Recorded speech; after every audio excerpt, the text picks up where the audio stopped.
Sawubona, everybody. It's a warm Zulu greeting. That means hello. How many of you guys were expecting something deeper? Sorry to disappoint. But on to the topic at hand. In the realm of creative problem solving, yes and are two words that bridge, I think, two very fundamental and crucial concepts, and very instrumental to innovation. I'm referring to convergent and divergent thinking. Now, when we say yes, we're not just merely agreeing. We're actually actively engaging in convergent thinking. It's about listening intently and narrowing down from the realm of infinite possibilities to a particular topic at hand. It's a moment of shared focus, of understanding. And then comes and. And that's when we delve into the realm of divergent thinking. You see, and invites us into expansion, exploring new territories of thought, of collaboration. And just like yes, and actually acknowledges what is already there, acknowledges the as-is state, but then welcomes creativity to add to it. And yes and together, as they bring in convergent and divergent thinking, I think are a powerful mantra for creativity and innovation. That's why we see it in improv. And that leads us to insight. And with insight comes understanding. And with understanding usually comes solutions. Now, my name is Sidi Zeid Chleuh, and as a creative problem solver and innovator by nature and by profession, I have found no better way to engage in creative problem solving, in convergent and divergent thinking, no better way to truly embrace yes and in life than through empathy. Empathy, understanding its power and its applications in our daily lives. Well, begs the question, what is empathy? Well, according to Merriam-Webster, empathy is the action of understanding, of being sensitive to, and vicariously experiencing the experiences of another, their thoughts, their feelings. So yes, empathy is an action. But I would also add that empathy also involves the legwork that it takes that catalyzes you to such an action, the vulnerability, the availability, the hard work. So with that in mind, I would, not to challenge Merriam or anything, but I would define empathy slightly differently. I would challenge empathy as really removing myself from my current perspective, right? And truly being in somebody else's perspective, right?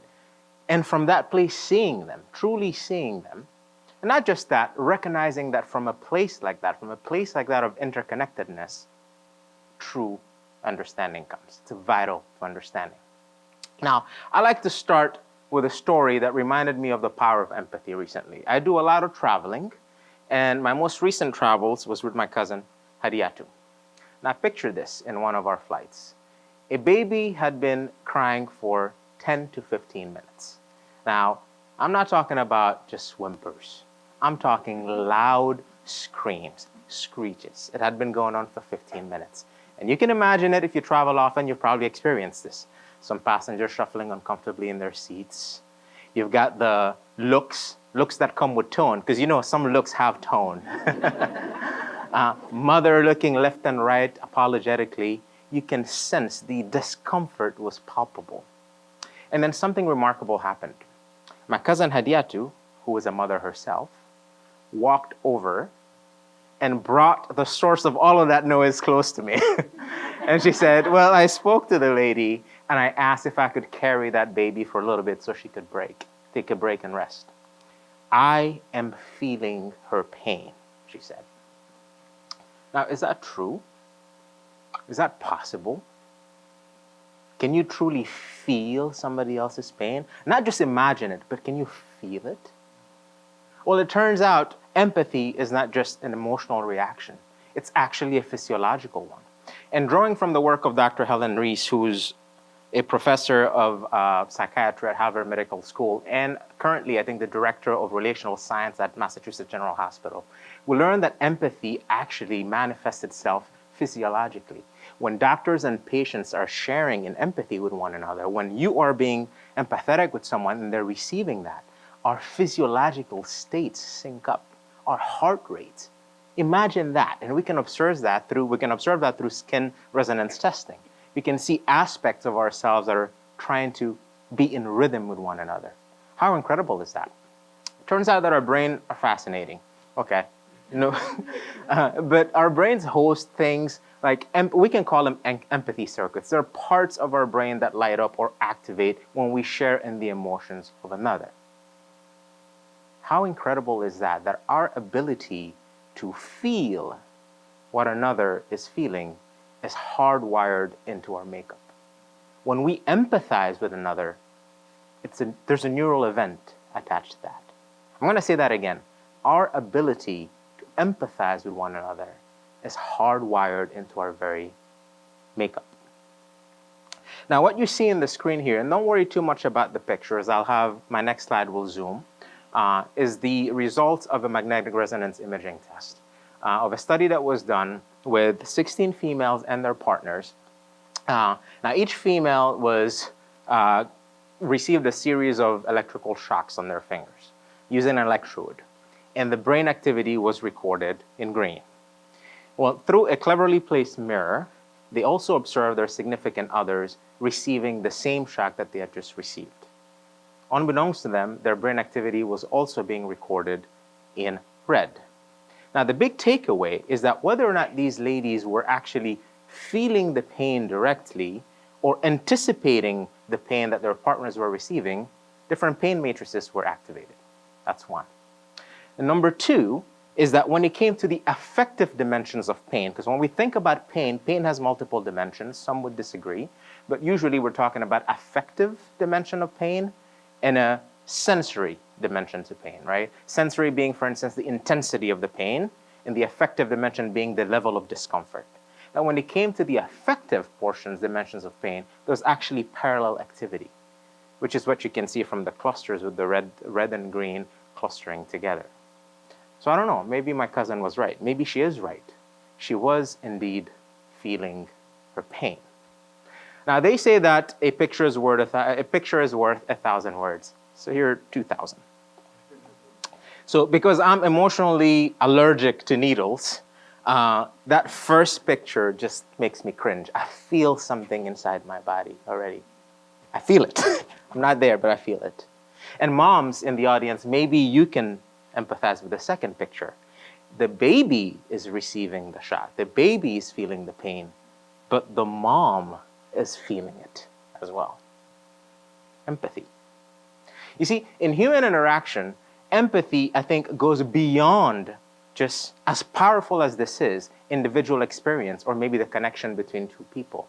Actually, empathy sometimes finds its way and weaves its way into social cohesion, into culture, into identity making. Say, for instance, Sawubona. I greeted you with this earlier, and for those of you guys who thought there was something deeper to that, you were right. Sawubona translates to hello, but what it really means is, I see you. Now imagine every time you're greeted, imagine the level of empathy it takes culturally for that to be embedded in language. Every time I greet you, I say, I see you, I acknowledge you. Similarly, the Babemba tribe in Africa, I think, demonstrate communal empathy through their forgiveness circles. When someone errs, the whole tribe gets around them, not to chastise them, but to actually remind them of their good deeds. Imagine that, right? Reminding them that they're not alone, reinforcing their worth within the community. Communal empathy. How many of you guys have heard of the saying, Je pense donc je suis, by René Descartes? I think, therefore I am. Revolutionized Western thought. My identity is rooted in the fact that I think. I have thoughts. What makes me me is the fact that I think. And what makes me uniquely me is the fact that I think differently than you, or you, or you.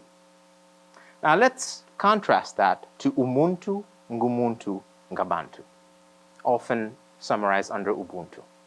I am because we are. My identity is rooted in our experiences. I first have to understand your experience and your experience and your experience. I first have to understand the collective experience. Then I can decide who I am in the midst of that. Talk about empathy at a cultural scale. Talk about the power of empathy to drive something like that. That's incredible. To me, that's just simply incredible. Now let's pivot over to technology. How many of you guys have heard of design thinking in the room? Okay, quite a few of you. Now, design thinking, for those of you guys that don't know what it is an iterative, human-centered approach to problem solving, right? Where at its root, the goal is a deep understanding of who we are designing for. Who are actual end users? Who are we actually designing for? How can I really understand, right? And really, companies like Google, IBM, Apple have really incorporated design thinking into the innovation process. And today, I don't think that any design process is truly complete without design thinking.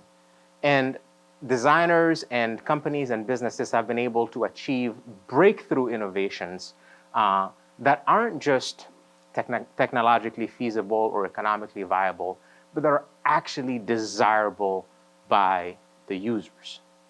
Now, design thinking usually unfolds under 5 stages. Can any of you guys guess what the first step might be? Anyone? If you guessed empathy, then you're right. Empathize is indeed the first step of effective design. You see, when we want to design with the users in mind, we first have to start by empathizing, by getting to know who we are designing for. And it goes back to that converging and divergent thinking that I spoke about. You start big.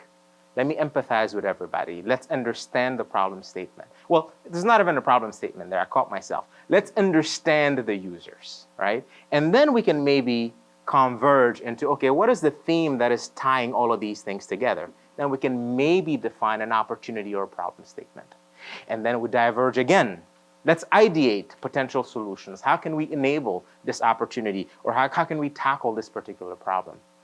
In my particular experience, I find that a lot of people start at ideation. We have a problem. All right, sticky notes, let's come up with ideas. And we oftentimes bypass the empathize phase. This is a real life example. In a particular retirement community, they spent millions of dollars really on infrastructure, building ramps everywhere, making the place more accessible. And their goal was, if we make the place more accessible, the senior citizens that live here are going to connect more. Did it work? It did not work. A consulting firm came for a few $1,000s and started doing bingo nights and movie nights and very, very creative in social activities. And they found that there was actually more connection happening in the community in areas where they hadn't built ramps yet than in areas where they had spent millions of dollars in infrastructure. What happened? Someone bypassed empathy. If they had taken the time to actually talk to the citizens, they would have found that the issue here, the root cause, was not infrastructure or accessibility, although those are awesome things. But the real issue here was a connection issue, a bonding issue. So what does this look like in tech? Well, key objectives: identifying user types. First, identify user types. Identify their pain points. Understand them. Spend time with them. Challenge your own assumptions. Take off your shoes. There's an African proverb that says, before you can walk in my shoes, you first have to be willing to take off your own. So proverbially, taking off your shoes to actually be in the shoes of another. Typical activities: time. Spend time and time and time. Observe. Listen. Active listening. Participant observation. And these are the ways that you can actually have empathy in your design. So empathy is not just this cool thing that some of us that are emotionally intelligent get to use. Empathy is actually a non-negotiable step in every design process, in every effective design process. So I hope that I have convinced you today of the power of empathy. Empathy affects our biology. It affects our neurology. It affects our ideology. It is at the cornerstone, at the forefront of effective innovation. It is about seeing one another, creating together, It embodies yes and convergent and divergent thinking. So I'll leave you with this final thought. And your spoiler alert, I clicked on it already. Yes and, right where we started, right? Full cycle. It's more than a phrase. It allows you to innovate. It pulls you into convergent and divergent thinking. It's a pathway into a more connected world and more empathy. Thank you.